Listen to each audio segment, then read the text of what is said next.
Et en ligne avec nous, Antoine Bondaz. Bonsoir, vous êtes chercheur à la Fondation pour la recherche stratégique et spécialiste de la Chine. On vient de le voir, donc isolement, dépistage à grande échelle, famine parfois dans certains villages ou certains quartiers de villes. Est-ce que vous parleriez de dérive dans la stratégie zéro Covid de la Chine ? Alors en tout cas, c'est la stratégie qui est en place depuis désormais plus de 2 ans. Vous l'avez rappelé, c'est de dépister massivement la population avec des mesures les plus préventives possibles. Et quand ces mesures de prévention ne suffisent pas, comme à Shanghai, c'est d'avoir des mesures de confinement extrêmement strictes. Il y a en réalité un double impératif du côté des autorités chinoises, un impératif sanitaire, un impératif politique. L'impératif sanitaire, il faut que malgré les annonces du gouvernement chinois sur les campagnes de vaccination, c'est que les personnes les plus vulnérables, notamment les personnes âgées, sont mal vaccinées. On est seulement à 30% des plus de 60 ans qui ont reçu un booster à Shanghai, contrairement à plus de 80% en France. Et puis, il y a un enjeu politique. Il est que les autorités chinoises, depuis le début, mettent en avant la protection de la population pour notamment se différencier de la gestion sanitaire dans les démocraties libérales. Et il est très difficile aujourd'hui, face à un virus qui est beaucoup plus contagieux qu'auparavant et avec une stratégie qui semble montrer parfois des limites, notamment à Shanghai, de maintenir le cap. Mais politiquement et sanitairement, les autorités n'ont pour l'instant pas d'autre choix.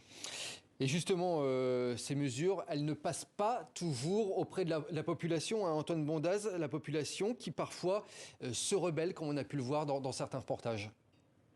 Alors évidemment, au niveau local, et les personnes qui font l'objet de ces confinements extrêmement stricts, il y a des comportements de contestation et de remise en cause d'une stratégie pour plusieurs raisons. Premièrement, parce qu'il peut, par exemple, comme à Shanghai, y avoir dans certains quartiers des problèmes d'approvisionnement, parce que vous pouvez avoir au niveau local des cadres locaux, mais aussi, par exemple, des responsables d'unités de logement qui vont faire de l'excès de zèle et qui vont évidemment avoir des comportements extrêmement déplacés. Et puis troisièmement, et c'est peut-être ce qui est le plus inquiétant, une partie de la population, notamment à Shanghai, considère que la stratégie sanitaire ne porte pas ses fruits parce que malgré 5 semaines de confinement strict, notamment dans l'est de la ville de Shanghai, à Pudong, le nombre de cas n'a pas drastiquement chuté, même si on est loin pour l'instant du pic de 27 000 cas atteints il y a quelques jours. On est plutôt aux alentours de 10 000 récemment à Shanghai.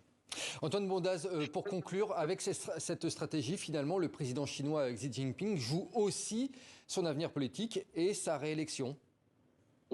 Alors effectivement, il y a un enjeu politique extrêmement important et on le sent très bien dans la presse chinoise depuis déjà 2-3 semaines désormais. Les articles se multiplient pour justifier la stratégie chinoise et notamment pour mettre en avant le rôle personnel de Xi Jinping dans la gestion de la crise. Il y avait par exemple, il y a 2 semaines dans le quotidien du peuple, un très long article qui évoquait l'amour de Xi Jinping pour le peuple, je cite le titre de cet éditorial, et qui visait à justifier encore une fois la politique.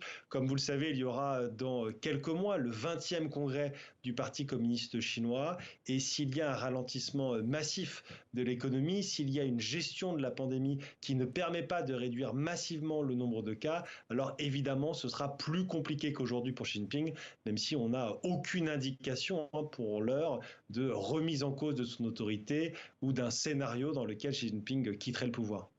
Merci beaucoup pour toutes ces précisions et d'avoir été en direct avec nous, Antoine Bondaz. Et puis, si vous